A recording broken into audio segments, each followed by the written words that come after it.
দুঃসময়ে আমাদের সরকার কথা বলে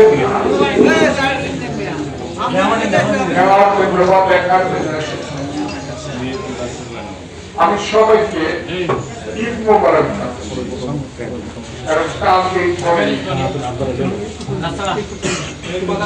এটা খাবার এখন খাবার দিবা না আমার কপাল বন্ধ এখন থেকে 3.5 মাস আগে 12 ফেব্রুয়ারি আমাকে ভোট দিয়ে আপনারা এমপি নির্বাচন আমি মনে করেছিলাম যে ভাটি এলাকার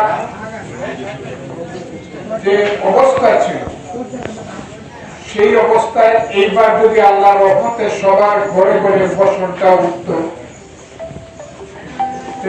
তাহলে আমরা মনের সুখে আমরা দিনগুলো পার করতে পারতাম। আমার চিন্তা ছিল এর মধ্যে ভাটি এলাকার আইন শৃঙ্খলা পরিস্থিতি, ভাটি এলাকার শিক্ষা সংস্কৃতি ইতিহাস, ভাটি এলাকার মানুষের বিভিন্ন অন্যান্য সমস্যা আমি দেখবো, চাকরি বাকরি এবং উন্নয়ন। কিন্তু আল্লাহর কি ইচ্ছা,